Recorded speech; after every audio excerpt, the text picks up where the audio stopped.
గతంలో మనం చాలా సందర్భాలలో చూసినాం. ప్రభుత్వం ఏది అనుకుంటే అది సభ్యులకు చర్చలో పాల్గొనే అవకాశం లేకుండా అభిప్రాయం చెప్పనీయకుండా గొంతు నొక్కి ప్రభుత్వం కావాల్సిన నిర్ణయం తీసుకొని సభను వాయిదా వేసుకొని పోయేది. ఆనాడు తమరి కుర్చీలో కూర్చున్న పెద్దలు ఎడమవైపు చూసేవాళ్లే కాదు, అటువైపు ప్రతిపక్షం ఉంటుంది వాళ్ళని చూడాలన్న ఆలోచన కూడా చేసేవాళ్ళు కాదు.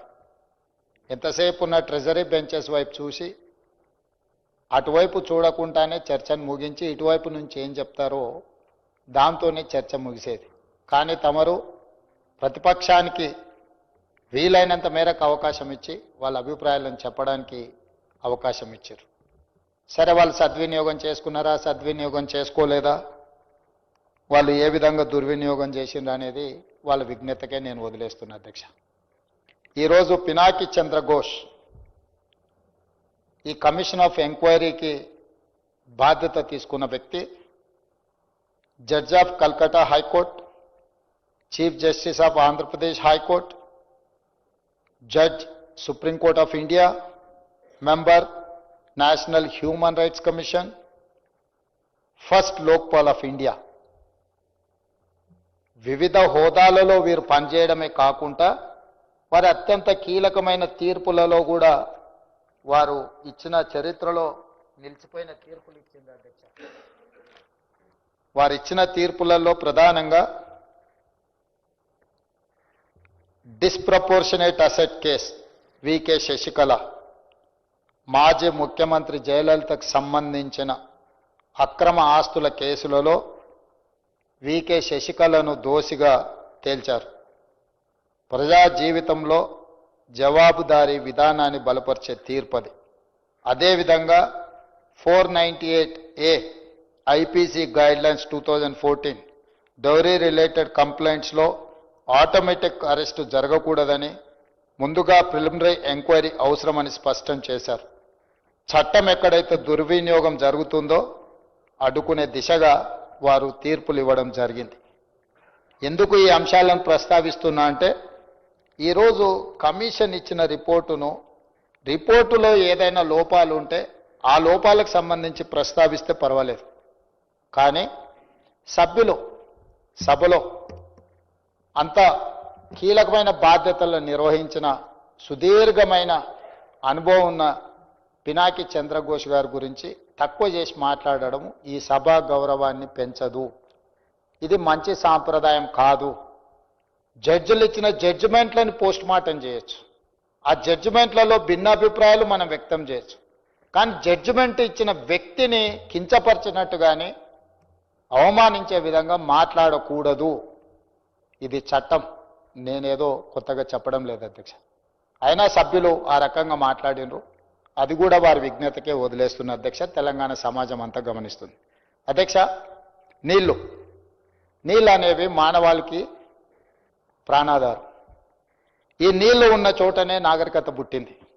నీళ్లు ఉంటేనే ప్రగతి, మనిషికి మనుగడ, పంటలకు ప్రాణం, రైతుకు ఊపిరి. నీటి చుట్టే మన జీవన చక్రం పరిభ్రమిస్తుంది. తాగేందుకు మంచినీళ్ళైనా, ఆయకట్టుకు సాగునీళ్ళైనా అందించాలంటే ఈ నీరు ఉండి తీరవలసిందే. అందుకే మనిషి చుట్టూ ఉన్న నదులు, చెరువులు, కుంటలు కాపాడుకున్నప్పుడే మన మనుగడ సాధిస్తామన్నది చరిత్ర చెప్తున్న సత్యం. అందుకే మన పురాణాలలో అపర భగీరథుడని శివుడి తల మీద ఉన్న గంగను నేల మీదకి తెచ్చి ఈ మానవాళికి జీవన ఆధారం కల్పించిన అపర భగీరథుడు అని అందుకే మన పురాణాలలో పెద్దలు చర్చించుకున్నారు అధ్యక్ష. అంటే నీటికున్న ప్రాధాన్యతను పురాణాల నుంచి మొదలు పెడితే రాజులు, రాజ్యాలు, ప్రజాస్వామిక దేశంలో ప్రధానమంత్రులు, ముఖ్యమంత్రులు తీసుకున్న నిర్ణయాలు దీనికి సజీవ సాక్షి అధ్యక్ష. మనం ఈ తెలంగాణ ప్రాంతాన్ని ఒక చరిత్రగా ఒకవేళ మనం చదవదలుచుకుంటే 12వ శతాబ్దంలో దాదాపుగా 800-900 సంవత్సరాల క్రితం కాకతీయులు ఈ ప్రాంతాన్ని, కాకతీయ సామ్రాజ్యాన్ని ఒక అద్భుతంగా ఆదర్శవంతమైన రాజ్యంగా ఆనాడు పరిపాలన సాగించారు. 12వ శతాబ్దంలోని కాకతీయులు చెరువులు కుంటలు తవ్వడంతో పాటు గొలుసు కట్టు చెరువులను నిర్మించారు. రామప్ప చెరువు, హన్మకొండలో పెద్ద చెరువు, పాకాల చెరువు, ఒకటి కాదు రెండు కాదు, కాకతీయుల యుగంలోనే 30,000 చెరువులను, గొలుసు కట్టు చెరువులను నిర్మించి ఈ ప్రాంతాన్ని సస్యశ్యామలం చేసి ఈ ప్రాంతం వ్యవసాయ ఆధారితమైన ప్రాంతము, వ్యవసాయమే మన మనుగడ, మన జీవితమని కాకతీయులు నిరూపించారు. 800 సంవత్సరాల క్రితం, 900 సంవత్సరాల క్రితం కట్టిన మీకు రామప్ప మందిరం నుంచి మొదలు పెడితే రామప్ప చెరువు, ఈరోజు హన్మకొండ పెద్ద చెరువు, ఇవన్నీ కూడా ఇప్పటికీ మనుగడలో ఉన్నాయి. మా సురేఖక్క గారు చెప్పాలి, లేకపోతే మా సీతక్క చెప్పాలి. ఎందుకంటే వాళ్ళ నియోజకవర్గాలల్లో ఈ ప్రాజెక్టులు ఇంకా మనుగడలో ఉన్నాయి. ఇదే కాదు అధ్యక్ష, కాకతీయుల రెడ్డి రాజుల యొక్క పరిపాలనలో నిర్మించిన చెరువులు, వ్యవసాయానికి ఇచ్చిన ప్రాధాన్యత, నీటికున్న ప్రాధాన్యతను గుర్తించినందుకే మనం నిర్మించుకున్న కాలువకు కాకతీయ కాలువలను మనం పెట్టుకోవడం జరిగింది అధ్యక్ష.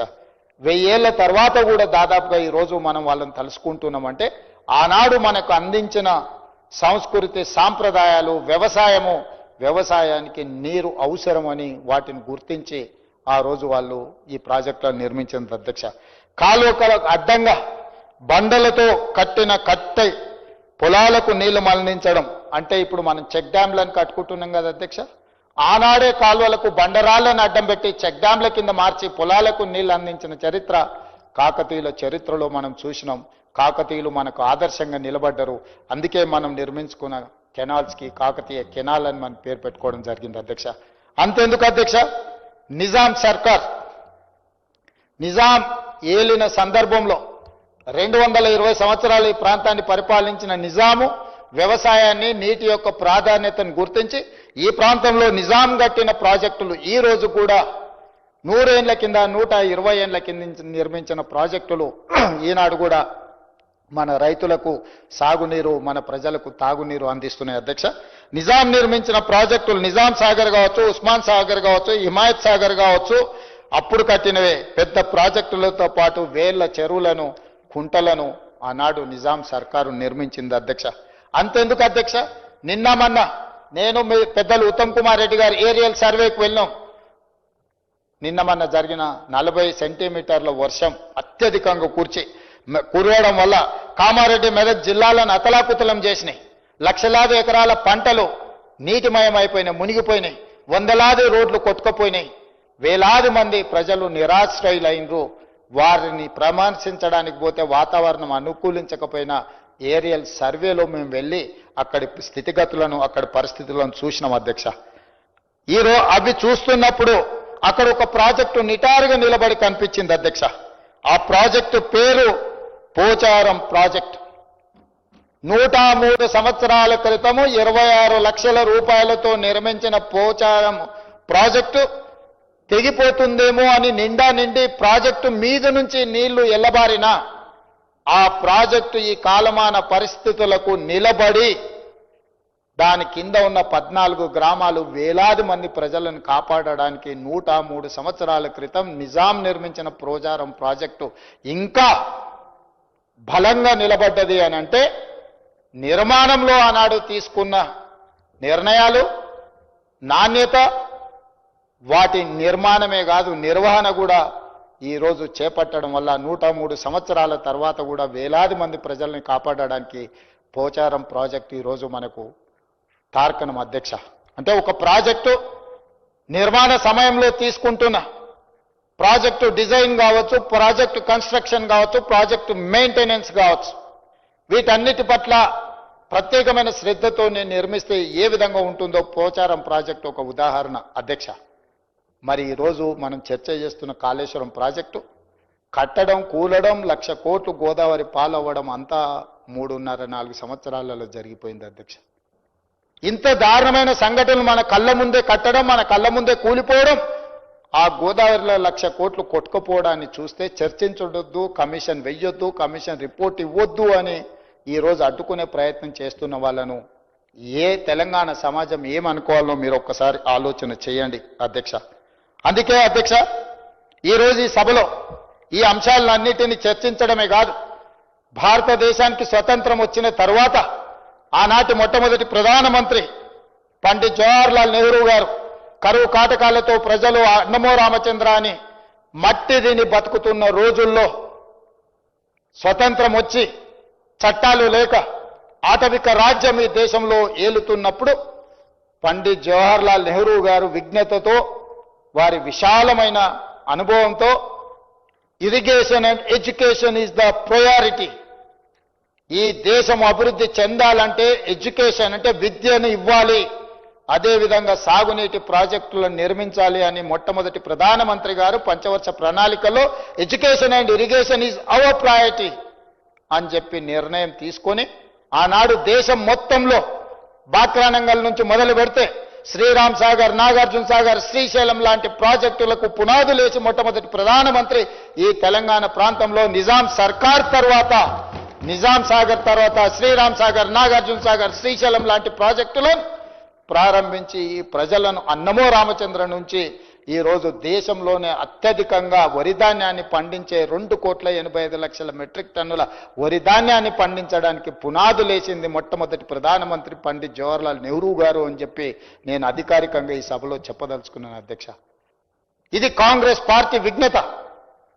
కాంగ్రెస్ పార్టీ విశాల ప్రయోజనాల కోసం ప్రజల్ని కరువు కాటకాల నుంచి కాపాడడమే కాకుండా ప్రపంచానికి ఆదర్శంగా నిలబడే వ్యవసాయ ప్రణాళికలను అందించిన పార్టీ ప్రభుత్వం కాంగ్రెస్. ఈ రోజు ఆ ప్రాజెక్టులన్నీ కూడా మన కళ్ళ ముందల నిలబడ్డాయి అధ్యక్ష. ఈ రోజు మనం ఇలాంటి పరిస్థితుల్లో ఆ తర్వాత తెలంగాణ, హైదరాబాద్ రాష్ట్రం, చెన్నై, తమిళనాడు నుంచి విడిపోయిన ఆంధ్రప్రదేశ్, ఈ 2 రాష్ట్రాలను కలిపి 1956లో ఉమ్మడి రాష్ట్రంగా మార్చడం జరిగింది అధ్యక్ష. ఆ చరిత్ర గురించి నేను చెప్పాల్సిన అవసరం లేదు, ఇక్కడ ఉన్న ప్రతి ఒక్కరికి తెలుసు. ఆ నెహ్రూ గారి వారసత్వాన్ని తీసుకొని ప్రాజెక్టుల యొక్క నిర్మాణాన్ని, అంతర్రాష్ట్ర జల వివాదాలను పరిష్కరించుకుంటూ, అంతర్రాష్ట్ర ముఖ్యమంత్రులు ఒప్పందాలు చేసుకుంటూ ప్రాజెక్టుల నిర్మాణానికి ముందుకు సాగింది అధ్యక్ష ఆనాడు ఉమ్మడి ఆంధ్రప్రదేశ్. 1975లో మహారాష్ట్ర ముఖ్యమంత్రి ఎస్బి చవాన్ గారు, ఆనాటి ఉమ్మడి ఆంధ్రప్రదేశ్ ముఖ్యమంత్రి ఖమ్మం జిల్లా బిడ్డ జలగం వెంగళరావు గారు 1975లో ఒప్పందం చేసుకున్నారు అధ్యక్ష. గోదావరి నదికి సంబంధించిన జలాలు మహారాష్ట్రలో వార్దా నది, వాన్గంగా నది కలిసి ఉమ్మడి ఆంధ్రప్రదేశ్ ఆనాటి జిల్లా ఆదిలాబాద్లోకి ప్రవేశించినప్పుడు ప్రాణహితగా మారి తుమ్మిడిహెట్టి ద్వారా మన ప్రాంతానికి, ఈనాటి తెలంగాణ రాష్ట్రంలో ఆదిలాబాద్ జిల్లాలో ప్రవేశించబోతున్న ప్రాంతాన్ని, ఆ ప్రాజెక్టును, ఆ నీళ్లను ప్రాణహిత ప్రాజెక్టు కింద గుర్తించింది అధ్యక్ష. ఆ ప్రాణహిత మీద బ్యారేజీలు నిర్మించాలి, నీటిని మళ్లింపు చేపట్టాలి, తద్వారా 2 రాష్ట్రాలు ప్రయోజనం పొందాలి, వ్యవసాయానికి, తాగునీటికి ఈ ప్రాజెక్టులు ఉపయోగపడాలి అని మొట్టమొదటి ఒప్పందం ఎస్బి చవాన్, వెంగళరావు గారి మధ్యలో జరిగింది. ఆనాడు పునాది రాయబడ్డది అధ్యక్ష ఆ ప్రాజెక్టుకి. ఉమ్మడి రాష్ట్రంలో ఈ ప్రాజెక్టులు నిర్మించాలని ఆనాడు నిర్ణయం తీసుకున్నారు అధ్యక్ష. అదేవిధంగా అధ్యక్ష, ఎక్కడ అన్యాయం జరుగుతుందో అక్కడ తిరుగుబాటు పుడుతుంది, ఎక్కడ కాలే కడుపులు రగులుతాయో అక్కడ పోరాటాలు పురుడు పోసుకుంటాయి. దీనికి తెలంగాణ ప్రాంతం ఒక చారిత్రాత్మక నిదర్శనం. గలగల పారే జీవ నదుల గడ్డ అయిన తెలంగాణ దశాబ్దాల పాటు బీడు భూములకు, బీద జీవితాలకు, కన్నీటి వలసలకు సజీవ సాక్ష్యంగా మిగిలింది. అందుకే ఇక్కడ నక్సల్బరీ పోరాటాలు పురుడు పోసుకున్నాయి. మొదట భూమి, ఆ భూమికి సాగునీరు లేకపోవడం వల్ల ప్రజల జీవితాలు దుర్భరమైనాయి. ఉమ్మడి పాలకుల నిర్లక్ష్యం నుండి ఉద్యమాలు పుట్టాయి. రైతుల ఆత్మహత్యల నుండి రణ నినాదాలు మోగాయి. బీడు భూములను వదిలి బతుకు తెరువు కోసం ప్రజలు ముంబాయి, దుబాయ్ వలసలు పోయారు అధ్యక్ష. ఈ వలసలు, ఈ పేదరికమే, ఈ ఆకలి కేకలే తెలంగాణ ఉద్యమానికి పునాదులైనాయి అధ్యక్ష. ఈ ఆకలి కేకల నుంచి పుట్టుకొచ్చిన తెలంగాణ ఉద్యమం ఉస్మానియా యూనివర్సిటీ, కాకతీయ యూనివర్సిటీల నుంచి అక్కడి విద్యార్థులు ప్రాణ త్యాగం చేసి అమరులై ఆకాశంలో నక్షత్రాలై వెలిగి తెలంగాణ రాష్ట్రాన్ని సాధించడం జరిగింది అధ్యక్ష. ఈ ఆకాంక్షలకు, ఈ త్యాగాలకు, ఈ అమరవీరుల త్యాగాలకు ప్రధానమైన కారణం సాగునీరు, ప్రధానమైన అంశం అధ్యక్ష. ఈ తెలంగాణ ప్రాంతాన్ని సస్యశ్యామలం చేస్తే తమ జీవితాలలో వెలుగు వస్తుంది, తమ ప్రాంతం పసిడి పంటలతో విరాజిల్లుతుంది అని చెప్పి వందలాది మంది ఆత్మ బలిదానాలు చేసుకొని తెచ్చుకున్న తెలంగాణ రాష్ట్రంలో ఈ రోజు జరుగుతున్న పరిణామాలను మీరు ఒక్కసారి ఆలోచన చేయండి అధ్యక్ష. ఆనాడు చేసుకున్న ఒప్పందాలు వెంగళరావు గారిని ఒప్పందాల తర్వాత మళ్ళీ 2004 సంవత్సరంలో కరువు కాటకాల నుంచి పేలిపోతున్న ట్రాన్స్ఫార్మర్లు, కాలిపోతున్న మోటార్లు, ఆత్మహత్యలకు పాల్పడుతున్న తెలంగాణ రైతాంగం యొక్క జీవితాలలో వెలుగులు నింపాలి అని శ్రీమతి సోనియా గాంధీ గారి నేతృత్వంలో ఏర్పడ్డ UPA-1 ప్రభుత్వం డాక్టర్ వైఎస్ రాజశేఖర రెడ్డి గారి నాయకత్వంలో జలయజ్ఞాన్ని ప్రారంభించి ఆనాడు చేసుకున్న ప్రాణహిత ప్రాజెక్టు ఒప్పందాలను తిరిగి 2007-8లో మళ్ళీ పునరుజ్జీవనం పొందినయి. ఆ విధంగా ఈ ప్రాజెక్టు పునాదులు పడ్డాయి అధ్యక్ష. ఆ ప్రాజెక్టుకి ఆనాడు తీసుకున్న నిర్ణయం, ప్రాజెక్టు యొక్క అంచనాలు, ప్రాణహిత నుంచి మొదలు పెడితే చేవెళ్ళ అధ్యక్ష, చేవెళ్ళ ప్రాంతానికి తమరికున్న అనుబంధం ఇక్కడ ఉన్న వాళ్ళందరికీ తెలుసు. చేవెళ్ళనే కాదు, పరిగి, వికారాబాద్, తాండూరు వరకు నీటిని తరలించాలని ప్రాణహితలో ప్రాజెక్టులు తుమ్మిడిఎత్తి దగ్గర బ్యారేజ్ నిర్మించి తద్వారా నీటిని తరలించడం ద్వారా శ్రీపాద ఎల్లంపల్లికి తెచ్చి అక్కడి నుంచి మిడ్మానేర్ కానీ ఇతర ప్రాంతాలకు తెచ్చి మన చేవెళ్ళ ప్రాణహిత వరకు తీసుకురావాలని ఆనాడు ప్రాజెక్టులను నిర్మించారు. ప్రాణహిత చేవెళ్ళ ప్రాజెక్టుకు ఉన్న ఈ ప్రాజెక్టుకు వెంకట స్వామి గారి ఆలోచన సూచన వల్ల డాక్టర్ బాబాసాహెబ్ అంబేద్కర్ గారి పేరు ఆనాడు మనం పెట్టుకోవడం జరిగింది అధ్యక్ష. ఆ ప్రాజెక్టు యొక్క అంచనాలు, ఆలోచనలు 16,40,000 ఎకరాలకు 38,000 కోట్ల రూపాయలతో అంచనాలతో ఆనాడు టెండర్లు పిలిచి ఆ ప్రాజెక్టు పనులను ప్రారంభించి 2008లో టెండర్లై 2009లో ప్రారంభించి 2014 తెలంగాణ రాష్ట్రం వచ్చేటప్పటికి దాదాపుగా 6,157 కోట్ల రూపాయలను మనం ఖర్చు పెట్టినాం అధ్యక్ష. ఆ ప్రాజెక్టు యొక్క విధానము, ఆలోచన ఆదిలాబాద్, నిజామాబాద్, కరీంనగర్, మెదక్, రంగారెడ్డి, నల్గొండ 6 జిల్లాలల్లా 16,40,000 ఎకరాలకు సాగునీరు అందించడమే కాదు, హైదరాబాదు నగరానికి దాహార్తిని తీర్చడానికి ఆనాడు ప్రణాళికలు వేసిండ్రు. 160 TMCలను తరలించాలి, తద్వారా ఈ ప్రాజెక్టును పూర్తి చేయాలని ఒక ప్రణాళికలు సిద్ధం చేసుకొని ఉమ్మడి రాష్ట్రంలో జూన్ 2, 2014 కంటే ముందు 6,157 కోట్ల రూపాయలను ఖర్చు పెట్టినాం అధ్యక్ష. తెలంగాణ రాష్ట్రం వచ్చిన తర్వాత కూడా మొట్టమొదటి ముఖ్యమంత్రి చంద్రశేఖరరావు గారు ఆ ప్రాజెక్టును కొనసాగించడమే కాదు 5,523 కోట్ల రూపాయలను ఖర్చు పెట్టడం జరిగింది అధ్యక్ష. దాదాపుగా 2015 సంవత్సరం వరకు 11,670 కోట్ల రూపాయలను ఖర్చు పెట్టిన చంద్రశేఖరరావు గారు అప్పటికి పూర్తయిన తర్వాత ఆయనకు అర్ధరాత్రి పూట మరి ఎవరు ప్రత్యక్షమయ్యారో, ఎవరు ఆలోచన చెప్పినరో, ఎవరు ఆయనకి దుర్బుద్ధి కలిగించినో నాకు తెలియదు.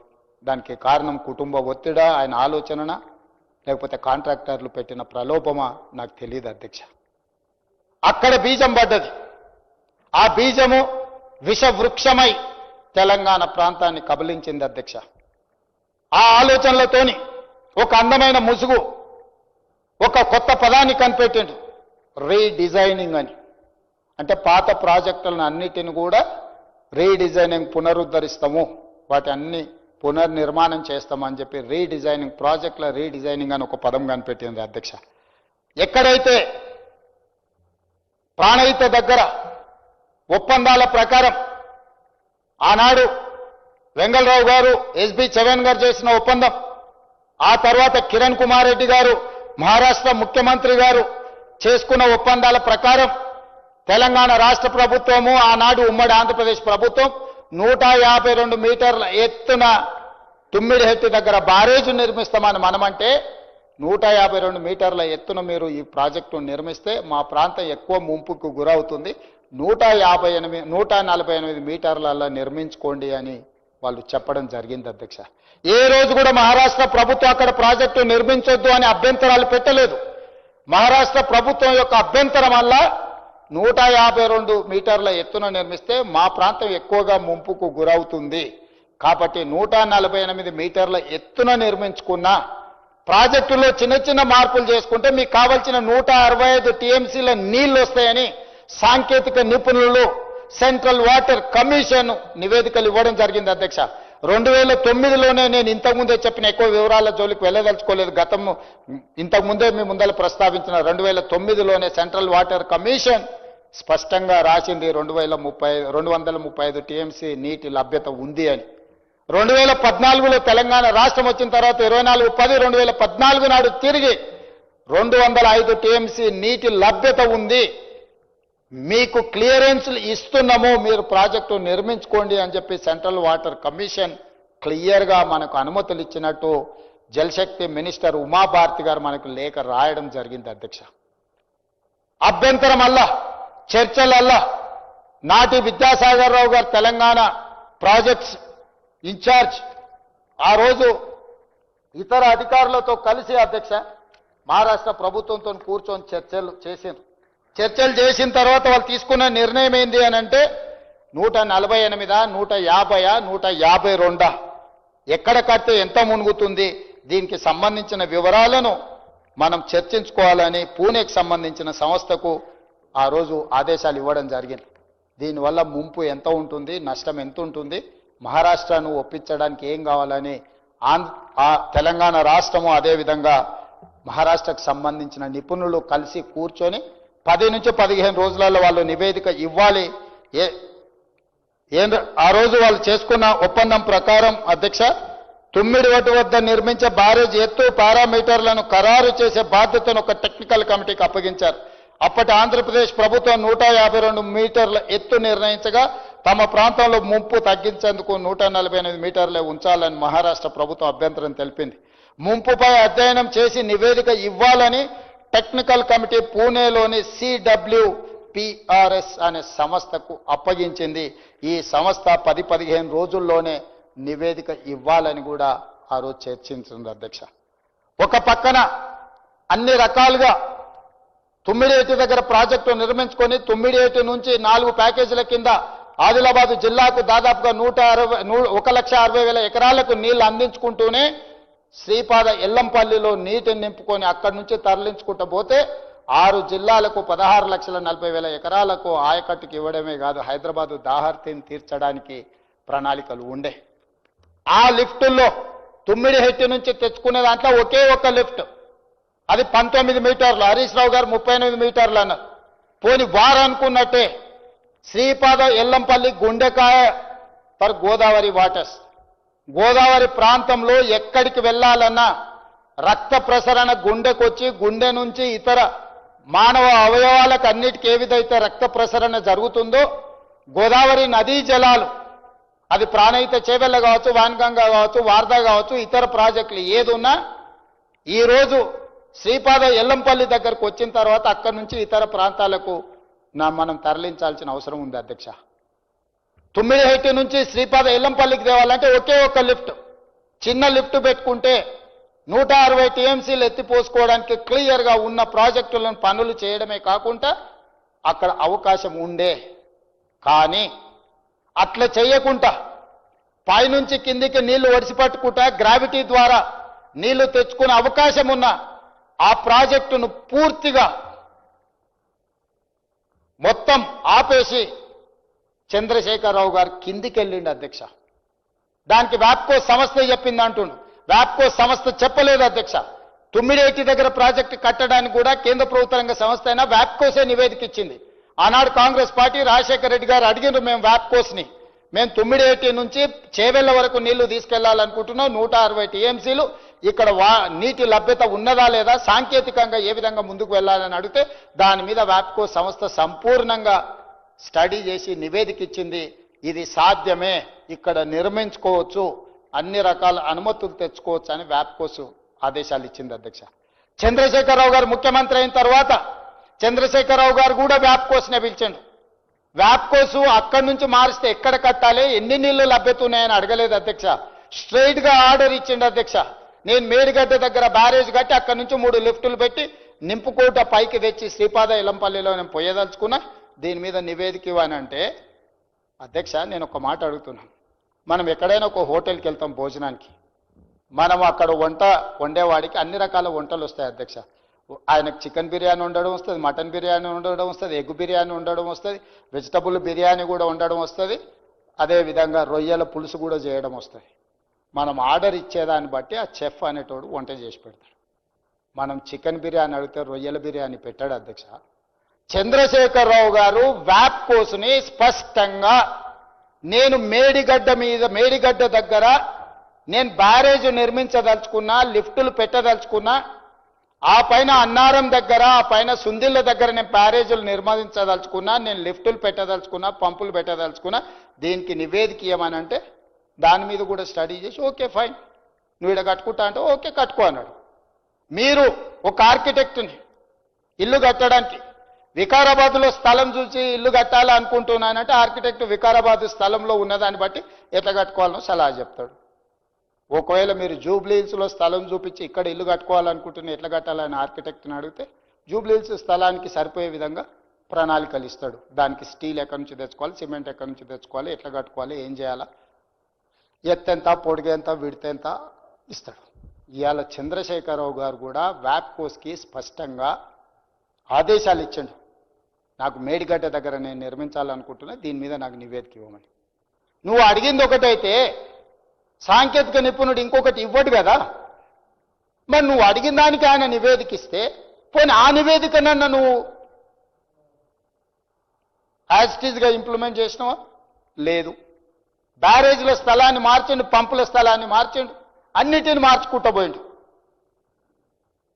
మరి ఈరోజు సెంట్రల్ వాటర్ కమిషన్ అక్కడ అందుబాటులో లేదు. పైన ప్రాజెక్టులు కట్టుకుంటే 63 టీఎంసీలు పైన వాళ్ళు వాడుకుంటారు కాబట్టి 165లో 63 టీఎంసీలు తగ్గితే నీకు 102 టీఎంసీలు అందుబాటులో ఉంటాయి. కాబట్టి తుమ్మిడేటి దగ్గర వద్దు అని నిర్ణయం తీసుకున్నా అంటున్నా. ఆ తుమ్మిడేటి దగ్గర ఉన్న నీళ్ళే కిందికి వచ్చుకుంటూ వచ్చి మేడిగడ్డ దగ్గరకు వచ్చినాయి అధ్యక్ష. మహారాష్ట్ర ప్రభుత్వం ఒకవేళ పైన ప్రాజెక్టులు నిర్మించుకుంటే 63 టీఎంసీల నీళ్ళు అక్కడ వాడుకుంటే మేడిగడ్డ దగ్గరైనా 63 టీఎంసీల పైన పట్టుకుంటే అటే వెళ్ళిపోతాయి కదా అధ్యక్ష. మేడిగడ్డ దగ్గరకు కొత్తగా వచ్చే నీళ్ళు ఎక్కడివి అధ్యక్ష? ఈరోజు పైనుంచి గ్రావిటీ ద్వారా తెచ్చుకుంటే లిఫ్టులు పంపులు తగ్గుతాయి, ప్రాజెక్టు కాస్ట్ తగ్గుతుంది. కానీ కిందికి పోయి పాతాళంలో నుంచి పైకి ఎత్తుకుంటూ వస్తే కాస్ట్ పెరుగుతుంది, కాంట్రాక్టులు పెరుగుతాయి.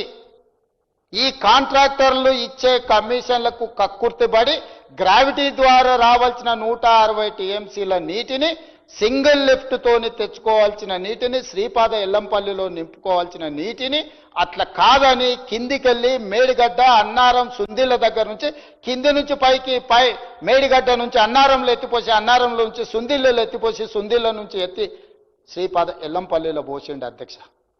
అదే నీకు తుమ్మిడేటి నుంచి ప్రాజెక్టు నిర్మించనుంటే 20 పంపులు 3460 మెగావాట్ల విద్యుత్ అవసరం ఉంటుండే. పంపుల కెపాసిటీ పెంచి కిందికి పోవడం వల్ల 20 పంపులు కాస్త 26 పంపులైనాయి. 3460 మెగావాట్ల విద్యుత్ అవసరం 8450 మెగావాట్ల విద్యుత్ అవసరం పెరిగింది అధ్యక్ష. ఏ కాంట్రాక్టర్ల కోసం ఈ పంపులు లిఫ్టులు పెంచినవని ఈరోజు మేము అడుగుతున్నాం అధ్యక్ష. నీరు వినియోగం పెరగలేదు, అదే 160 టీఎంసీల మీదనే ప్రాజెక్టులు రిలే అయినాయి.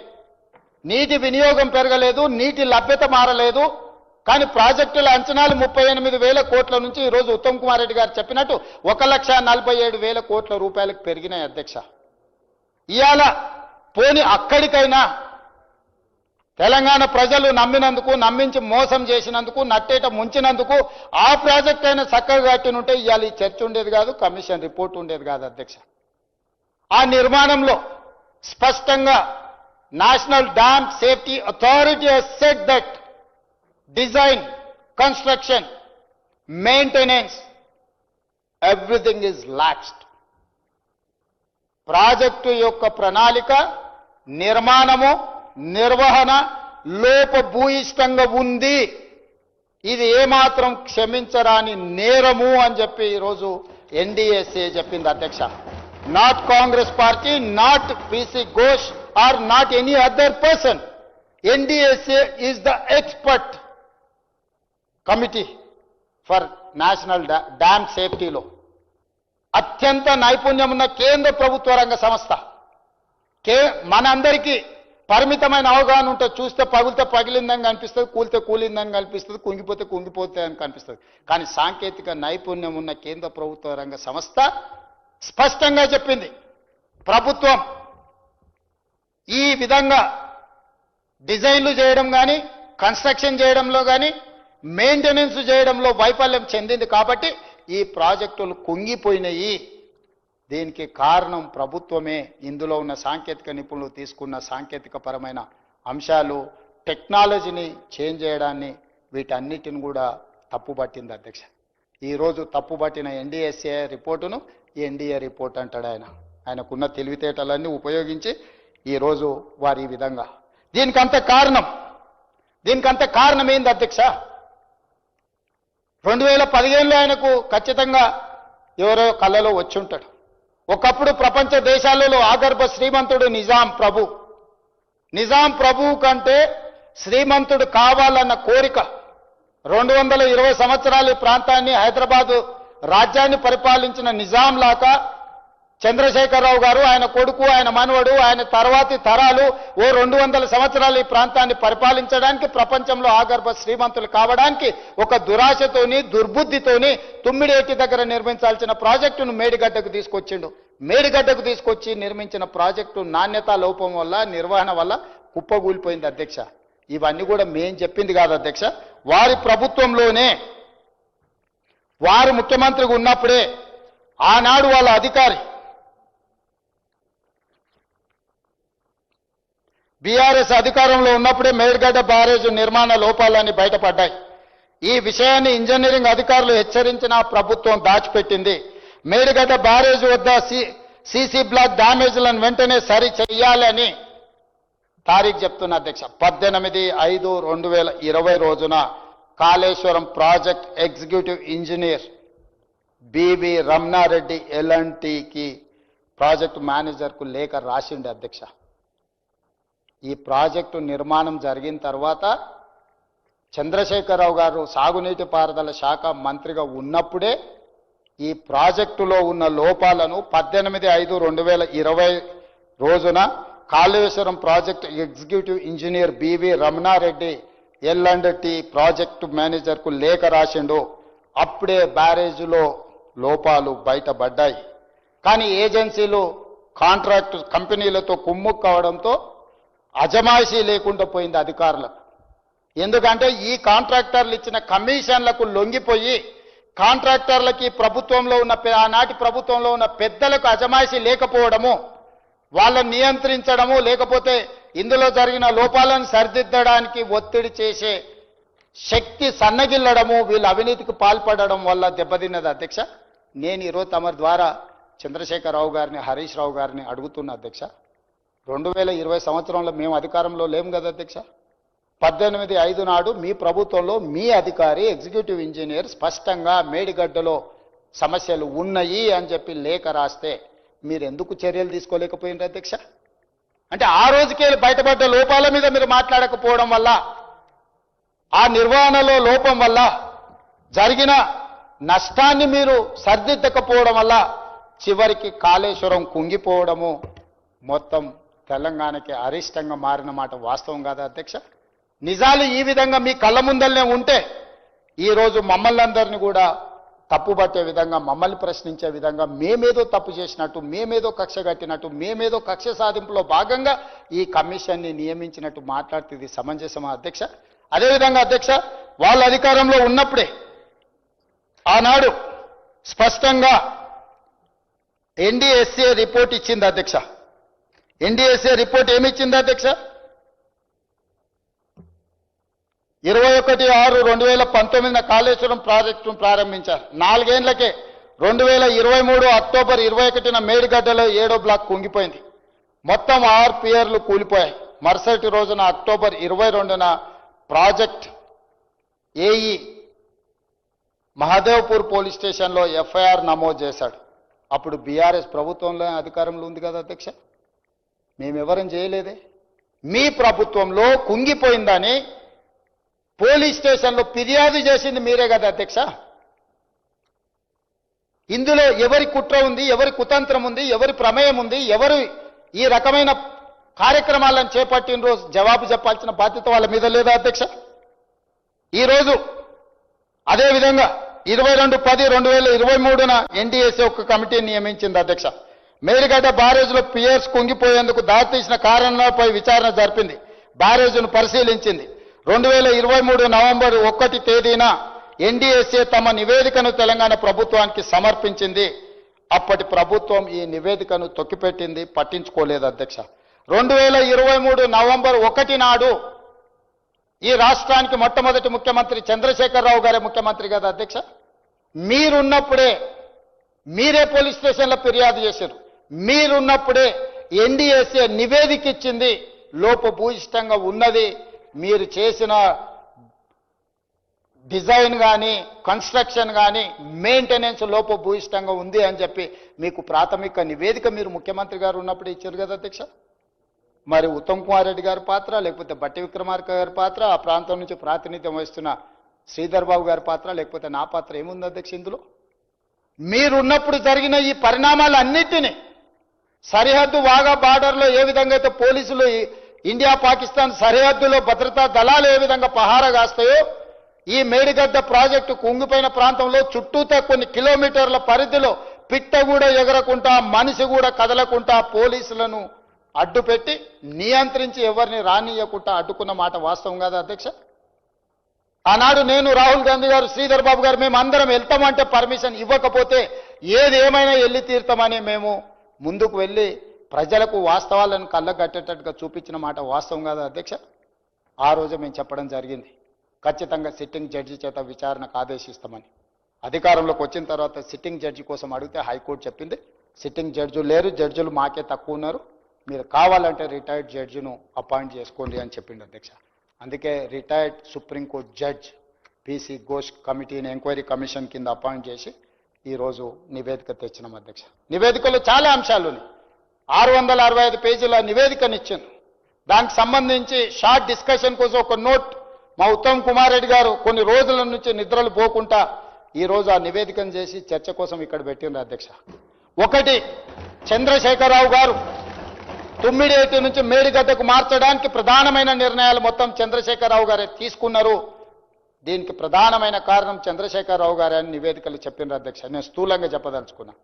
సాంకేతిక నిర్ణయాలు, సీకెంట్ ఫైల్స్ కట్ ఆఫ్ టెక్నాలజీకి ఇండియన్ స్టాండర్డ్ అంటే ఇప్పుడు ఏదైతే సాంకేతిక నైపుణ్యంతో నిర్మించిందో ఇండియన్ స్టాండర్డ్స్లో దానికి ఏం రికగ్నేషన్ లేదు అధ్యక్ష.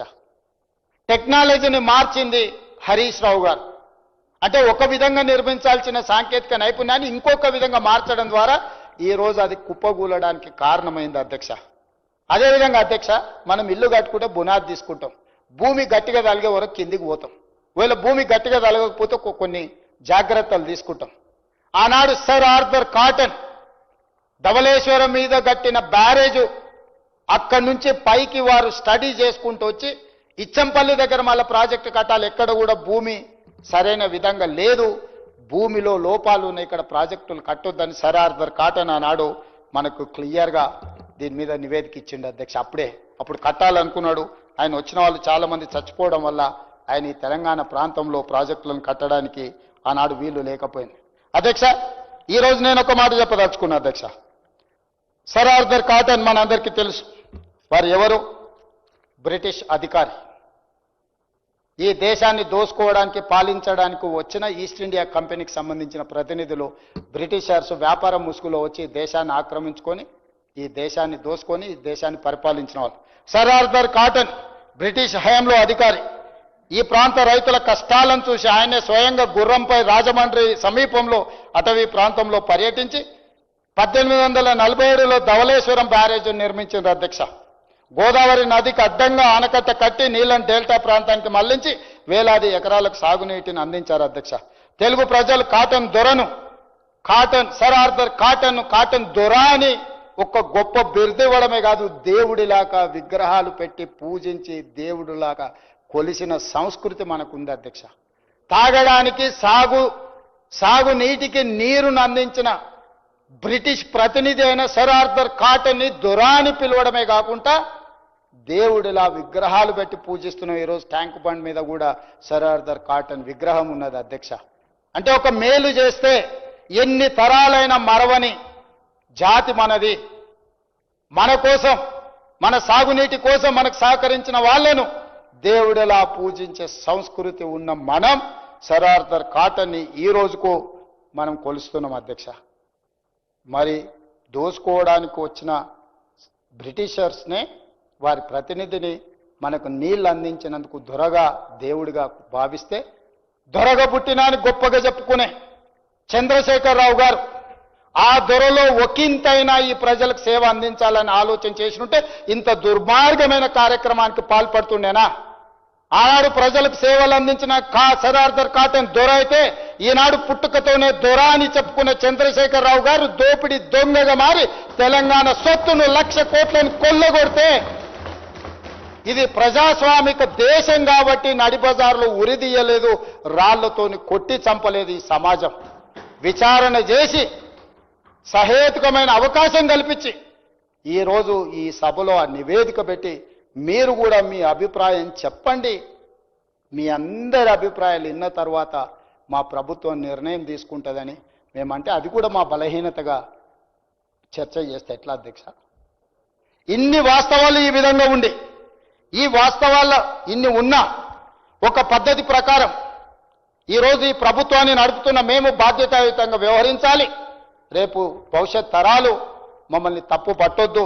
ఎక్కడైనా కోపంతోనో ఆవేశంతోనో లేకపోతే ఏదైనా తొందరపాటుతో చర్యలు తీసుకుంటే తిరిగి మనము వాటిని రిపేర్ చేయలేమన్న ఆలోచనతోనే ఈరోజు ఇంత రాత్రి అయినా చర్చ చేసి ఈ సభలో ప్రవేశపెట్టి మీ అందరి అనుమతి తీసుకొని ఈరోజు ముందుకెళ్దామని అనుకుంటున్నాం అధ్యక్ష.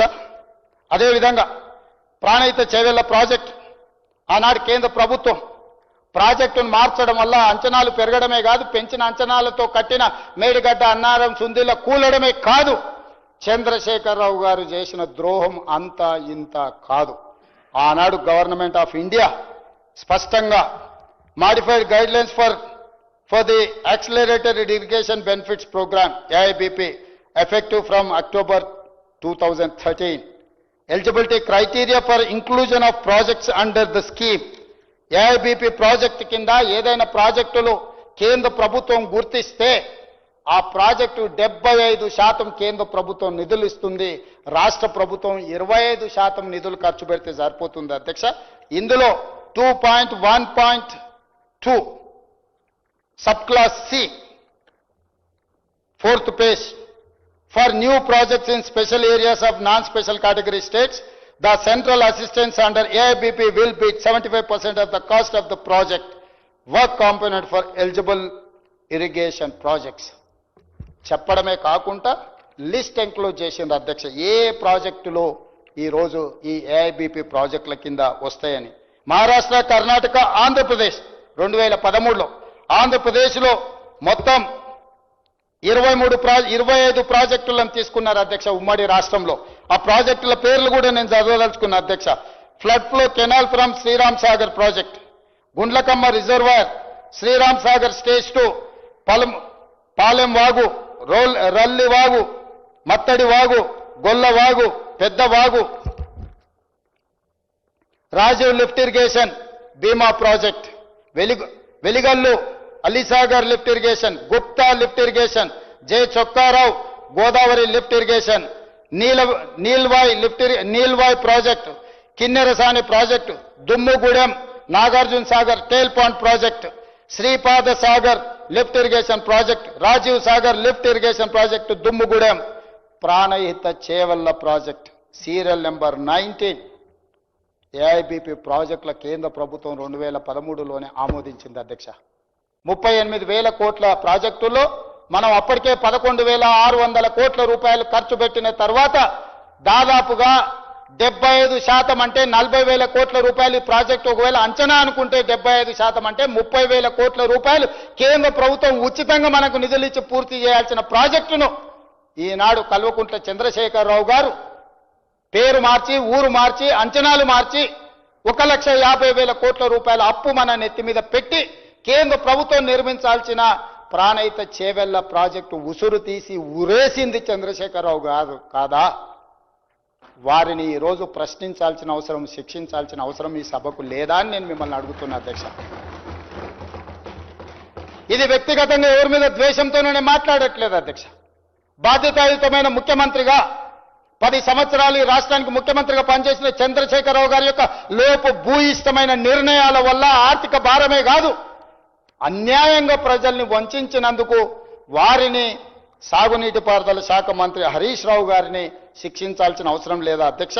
అదేవిధంగా serial number 20 Koil Sagar, Singur canal, Indira Sagar, Komaram Bheem, Choutapalli, Hanumantha Reddy lift irrigation, Modikunta వాగు 25 ప్రాజెక్టులను నాడు కేంద్ర ప్రభుత్వం యూపీఏ చైర్పర్సన్ శ్రీమతి సోనియా గాంధీ గారి నేతృత్వంలో మన్మోహన్ సింగ్ గారు 25 ప్రాజెక్టులను మనకు 75% కేంద్ర ప్రభుత్వం నిధులు ఇచ్చే ప్రాజెక్టులను ఇస్తే దాన్ని మెజారిటీ ప్రాజెక్ట్స్ ఇవన్నీ తెలంగాణలో ఉన్నాయి అధ్యక్ష. ఇప్పుడు ఎందుకు చదివినిపించిన అంటే ఇవన్నీ తెలంగాణ ప్రాంతంలో మెజారిటీ ప్రాజెక్టులు.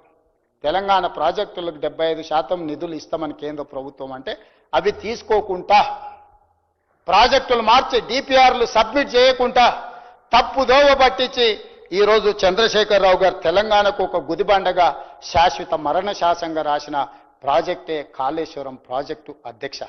అందుకే డాక్టర్ బాబాసాహెబ్ అంబేద్కర్ గారి మీద వారికి ఉన్న కోపంతో ఆ పేరును తొలగించడమే కాదు, వారు అంచనాలు పెంచి 1,00,000 కోట్ల దోపిడీకి పాల్పడ్డాడు అధ్యక్ష. అధ్యక్ష, మనందరం గ్రామీణ ప్రాంతాల నుంచి వచ్చినాం. ఇక్కడ ఉన్న చాలా మంది ఆగర్భ శ్రీమంతులమేం కాదు. వ్యవసాయానికో, పండుగలకో, ఇంట్లో ఉండే శుభకార్యాలకో ఎక్కడో ఒక దగ్గర అప్పు తెచ్చుకుంటుంటాం, తెలిసిన దగ్గర చేబదులు తీసుకుంటుంటాం. వీలైనంత తక్కువ మిత్తి ఉండే విధంగా ఎక్కువ కాలం చెల్లించడానికి సమయాన్ని తీసుకొని మనం అప్పులు చేస్తుంటాం అధ్యక్ష. కానీ ఘనత వహించిన చంద్రశేఖరరావు గారు చేసిన అప్పు గురించి ఒక నిమిషం కాళేశ్వరం ప్రాజెక్టు మీద నేను చెప్పాల్సిన అవసరం ఉంది అధ్యక్ష. కాళేశ్వరం ప్రాజెక్టుకి సంబంధించి Kaleshwaram irrigation project corporation limited పేరు మీద ఒక కార్పొరేట్ కంపెనీని ఓపెన్ చేసి కార్పొరేషన్ లిమిటెడ్ పేరు మీద Kaleshwaram irrigation project corporation limited, దీంట్లో వాళ్ళు తెచ్చిన అప్పులు అధ్యక్ష అంటే రాష్ట్ర ప్రభుత్వం పెట్టినవి మిగతా బ్యాంకులలో తెచ్చినవి వదిలేస్తే 87,449 కోట్ల రూపాయలు అప్పు తీసుకున్నాడు అధ్యక్ష. ఈ అప్పులో ఇప్పటి వరకు ఏ rate of interest power finance corporation limited 11.5% అధ్యక్ష. అసలు 27,737 కోట్ల రూపాయలు పవర్ ఫైనాన్స్ కార్పొరేషన్ దగ్గర 11.5% మిత్తితో 14 సంవత్సరాల కాలానికి అప్పు తీసుకొచ్చిండు అధ్యక్ష. ఇంకొకటి అధ్యక్ష, రూరల్ ఎలక్ట్రిఫికేషన్ కార్పొరేషన్ లిమిటెడ్ 30,536 కోట్ల అధ్యక్ష.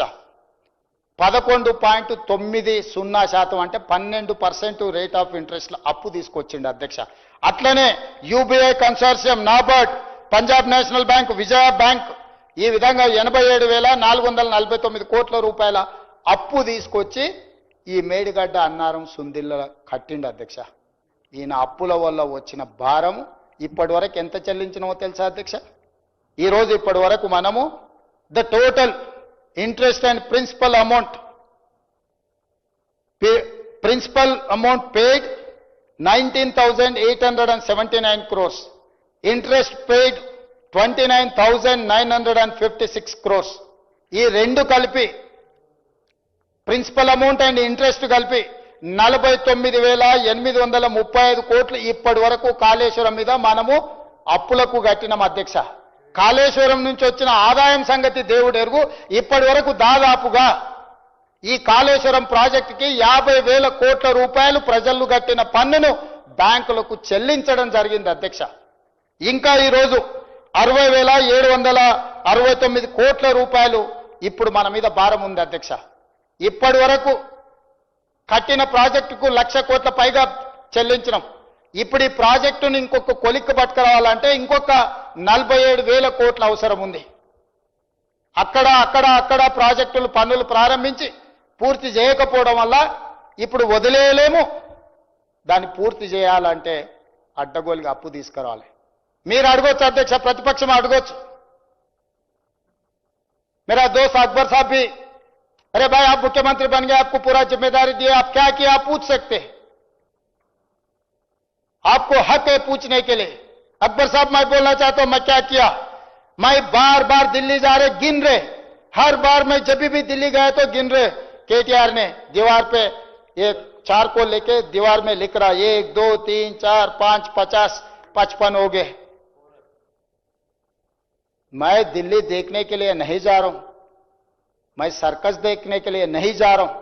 निर्मला सीतारामन जी, नरेंद्र मोदी जी सबसे मिलकर ये पूरा तबाह कर दिए चंद्रशेखर राव जी ने।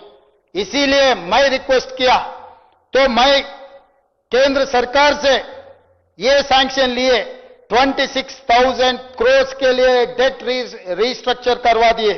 26,540 करोड़ डेट रिस्ट्रक्चर वो लिए 11.90% रेट ऑफ इंटरेस्ट 14 साल के लिए। मैं 26,000 प्लस करोड़ को डेट रिस्ट्रक्चर किए at the rate of 7.25 for 30 years of loan tenure.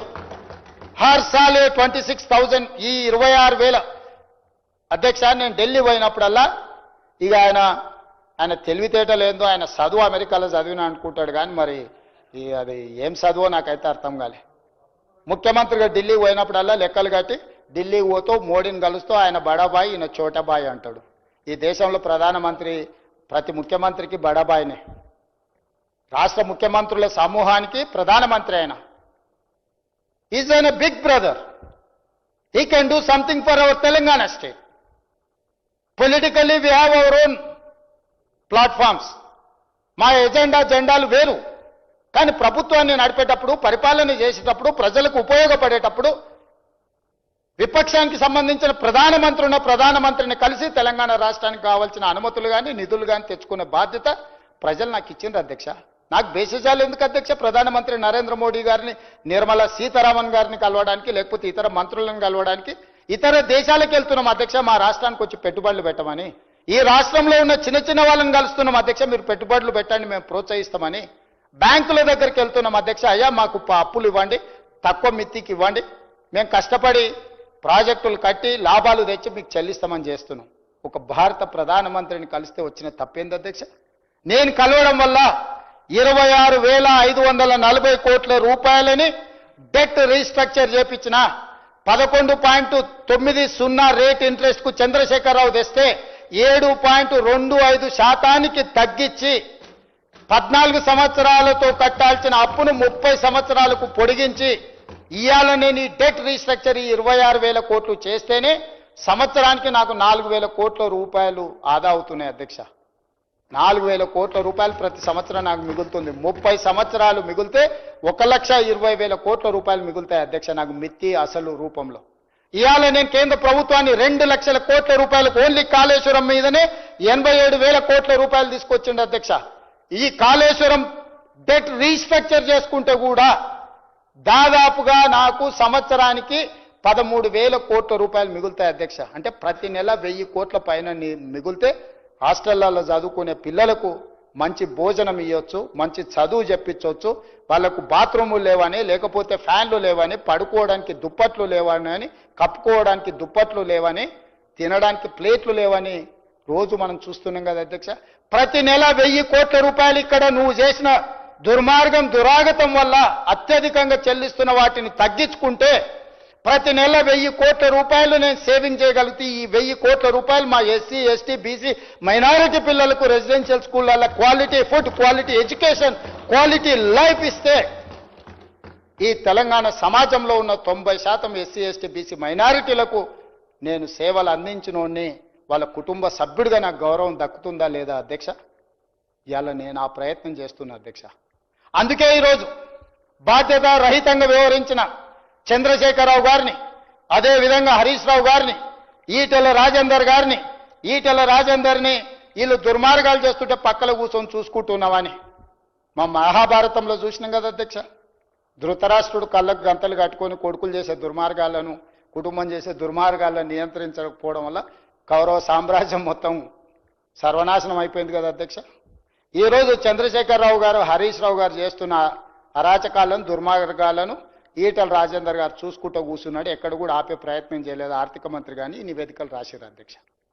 ఒక్కొక్కరు ఏం చేసిరో, చంద్రశేఖరరావు ఏం చేసిండు, హరీష్ రావు ఏం చేసిండు, ఈటెల రాజేందర్ ఏం చేయలేదు. వీళ్ళేమో దుర్మార్గాలు చేసిరు, ఈయనను దుర్మార్గాలు ఆపులేదు. ఇది అధ్యక్ష వీళ్ళ గురించి. మిగతా అధికారుల పేర్లు నేను చదవదలుచుకోలేదు అధ్యక్ష. చాలామంది ఐఏఎస్ అధికారులు, సాంకేతిక నిపుణులు అందరి గురించి నివేదికలో రాసిండ్రు అధ్యక్ష. మరి ఈ నేపథ్యంలో ఈరోజు ఏమీ చేయొద్దు, చర్చనే చేయొద్దు. ఇంతకుముందే మీకు చూపించిన విద్యుత్తుకు సంబంధించిన కమిషన్లో ఆనాటి జస్టిస్ ఎల్ నరసింహారెడ్డి గారు section 8B and section 8C కింద నోటీస్ ఇస్తే మాకు నోటీస్ ఇవ్వడానికి లేదు, ఇది కొట్టేయమని కోర్టుకు పోయి జస్టిస్ నరసింహారెడ్డికి అగనెస్ట్గా కోర్టులో కేసు వేసిండ్రు అధ్యక్ష. ఈరోజు Pinaki Chandra Ghose section 8B and 8C కింద నోటీస్ ఇవ్వలేదు కాబట్టి ఇది కూడా కొట్టేయండి అని కోర్టుకు పోయారు. కోర్టు అన్నది ఇప్పుడు కొట్టేసేంత అర్జెంట్ ఏం లేదు, ప్రభుత్వం ఏం చేస్తుందో చూద్దామని. ఆ తర్వాత నిన్న ఇంటరిమ్ అప్లికేషన్ వేసిండ్రు అధ్యక్ష. అసెంబ్లీలో చర్చ చేసిరు కానీ నన్ను మా మామని ఏం అనొద్దు, మేము దొంగతనాలు చేస్తూనే ఉంటాం, దోపిడీలు చేస్తూనే ఉంటాం. ఒక ఆయన ఎర్రవల్లిలో ఫామ్ హౌస్ 1000 ఎకరాల్లో కట్టుకుంటాడు, ఇంకొక ఆయన జన్వాడల 25 ఎకరాలలో ఇంకొక ఆయన కట్టుకుంటాడు, ఒక ఆయన మోయినాబాద్లో కట్టుకుంటాడు, వాళ్ళ ఆడబిడ్డ శంకరపల్లిలో కట్టుకుంటుంది, సంతోష్రావు గారు ఇంకెక్కడో కట్టుకుంటారు. 100 ఎకరాల ఫామ్ హౌజులు, 1000 కోట్ల రూపాయల ఆస్తులు, టీవీలు, పేపర్లు, పెట్టుబడులు ఎక్కడి నుంచి వచ్చినాయి అధ్యక్ష? తెలంగాణ రాష్ట్రానికి 8,29,000 కోట్ల రూపాయల అప్పెట్లు వస్తుంది 10 ఏళ్లల్లా. దాదాపుగా 1,00,000 కోట్ల రూపాయల ఆస్తి ఎట్లు వస్తుంది మీకు?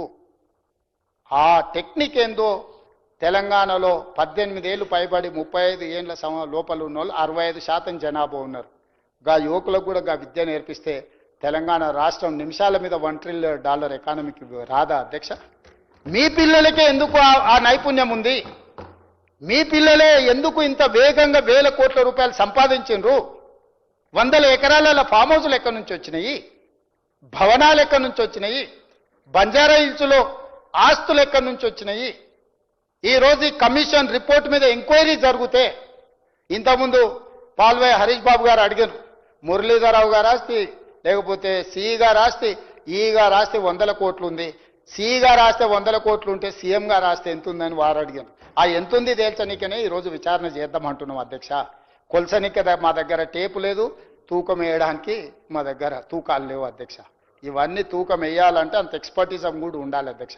అందుకే అధ్యక్ష ఈ సభలో సుదీర్ఘమైన చర్చ ద్వారా ప్రజలకు వాస్తవాలను వివరించడం ద్వారా ఆనాటి నుంచి ఈనాటి వరకు కాకతీయుల నుంచి కాళేశ్వరం ప్రాజెక్టు వరకు జరిగిన పరిణామాల మీద చర్చించడం ద్వారా ఈరోజు ఆయన మీకు ఏమాత్రం అవగాహన లేదు, మీ అవగాహన గిట్లుంటుంది గట్లుంటుంది అని మాట్లాడుతుంది అధ్యక్ష.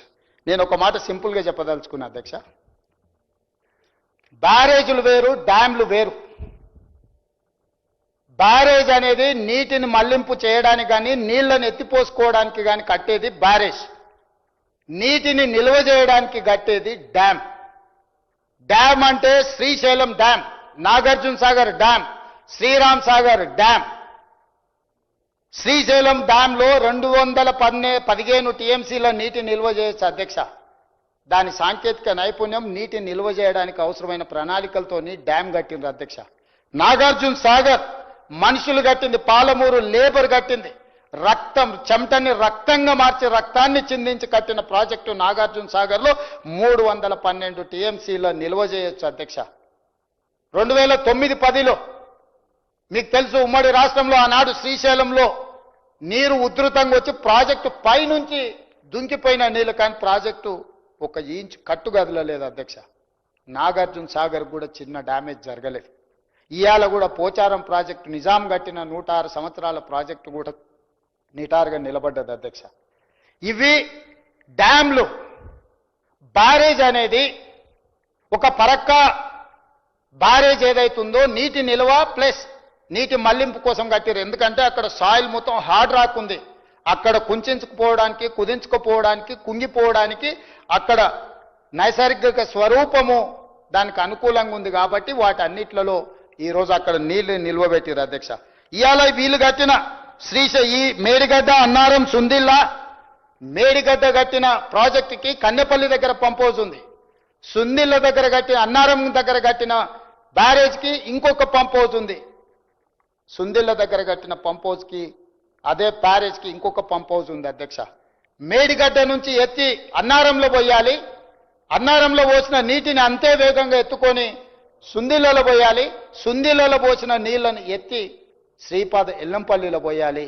అక్కడి నుంచి మీకు మల్లన్న సాగర్ కావచ్చు, కొండపోచమ్మ కావచ్చు, రంగనాయక సాగర్ కావచ్చు, ఇతర ప్రాంతాలకు నీటిని తరలించడానికి చేసుకున్న ఏర్పాట్ల అధ్యక్ష. ఇవన్నీ సైమల్టేనియస్గా పనిచేయాలి.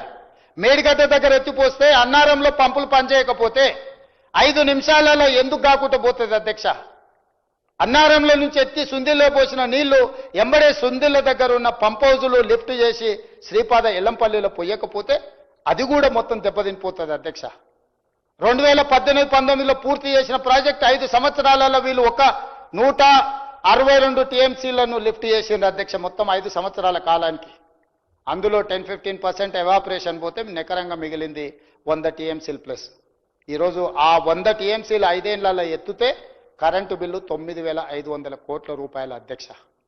ఇక ఇప్పుడు మీరు చెప్పండి అధ్యక్ష, 3,460 మెగావాట్లతోనే నిర్మించి గ్రావిటీ ద్వారా తుమ్మిడిఏటి నుంచి శ్రీపాద ఎల్లంపల్లికి నీళ్లు తెచ్చుకొని అక్కడి నుంచి తెలంగాణ రాష్ట్రంలో 16,40,000 ఎకరాలకు నీళ్లు ఇచ్చే ప్రాజెక్ట్ అవసరమా? 8,450 మెగావాట్లతోని మేడిగడ్డ అన్నారం సుందిళ్ళ దగ్గర లిఫ్టులు చేసి పంప్ హౌజులు పెంచి కాంట్రాక్టులు పంచి 1,000 కోట్లు కొల్లగొట్టి ఈరోజు తెలంగాణ సమాజానికి ఒక గుదిబండగా మార్చిన కాళేశ్వరం ప్రాజెక్టులో మీరు చేసిన అవినీతి పట్ల విచారణనే జరగొద్దు అని ఈరోజు అడ్డుపడితే దీన్ని ఏ రకంగా తీసుకోవాలి అధ్యక్ష? అందుకే అధ్యక్ష, ఈరోజు ఎవరేమన్నా చులకన చేసి మాట్లాడినా, అవమానకరంగా మాట్లాడినా కూడా మేము ఓపికతో ఎందుకుంటున్నామంటే మేము ప్రజలకు జవాబుదారితనంగా ఉండదలుచుకున్నాం అధ్యక్ష. ఇక్కడ ఉన్న సభ్యులకు అవహేళన చేయొచ్చు, ఈ అవహేళన మాకే పరిమితమైంది. కానీ మా నిర్ణయంలో లోపం ఉంటే తెలంగాణ సమాజం మమ్మల్ని ఎప్పటికీ క్షమించదు. శాశ్వతంగా దోషులుగా మేము నిలబడాల్సి వస్తుంది. ఈరోజు ఈ దుర్మార్గాన్ని ప్రశ్నించడానికి, దుర్మార్గం మీద విచారణ చేయడానికే ఈరోజు అన్ని రకాలుగా మేము ప్రయత్నం చేసినాం అధ్యక్ష. నేను వివరణ ఇచ్చే ముందే నీటి లభ్యత ఎట్లుంది, నిధుల లభ్యత ఎట్లుంది, ప్రాజెక్టులు పేరు మార్చి, ఊరు మార్చి, అంచనాలు మార్చి పాల్పడ్డ అవినీతి మీద అన్ని రకాల వివరాలు నేనే కాదు, బట్టి విక్రమార్క గారు, శ్రీధర్ బాబు గారు, ముఖ్యంగా మా ఉత్తమ్ కుమార్ రెడ్డి గారు అన్ని వివరాలను సంపూర్ణంగా ఈ సభలో చెప్పారు. అదేవిధంగా మా మిగతా మంత్రులు, సభ్యులందరూ కూడా మాట్లాడినారు. చివరి సభ్యుడిగా మాట్లాడిన పాల్వాయి హరీష్ బాబు గారు కూడా మొదటిసారి సభ్యుడైన విజ్ఞతతో మాట్లాడిండు. మరి ఈరోజు అందరికీ అనుమానాలు ఉన్నాయి అధ్యక్ష. ఎన్డీఎస్ఏ రిపోర్ట్ ఇచ్చింది, ప్రభుత్వాన్ని తప్పుపట్టింది.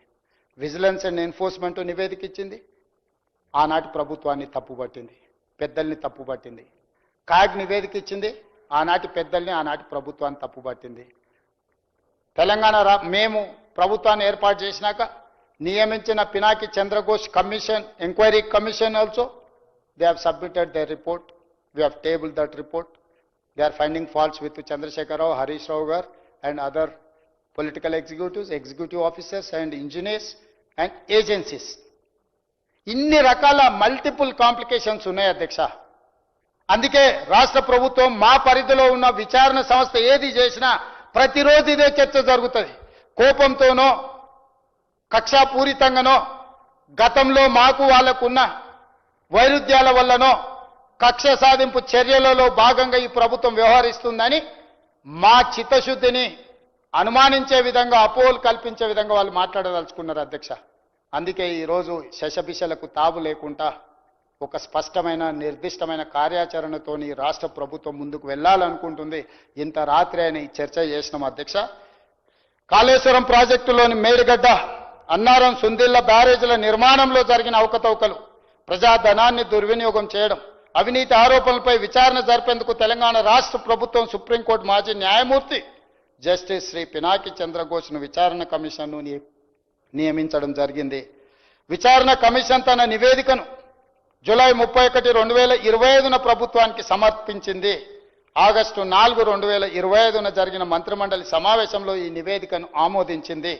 తదుపరి చర్చ జరిపేందుకు అసెంబ్లీలో ప్రవేశపెట్టాలని మంత్రిమండలి చేసిన తీర్మానం ప్రకారం ఈరోజు ఈ నివేదికపై ఈరోజు ఈ శాసనసభలో చర్చ జరిగింది.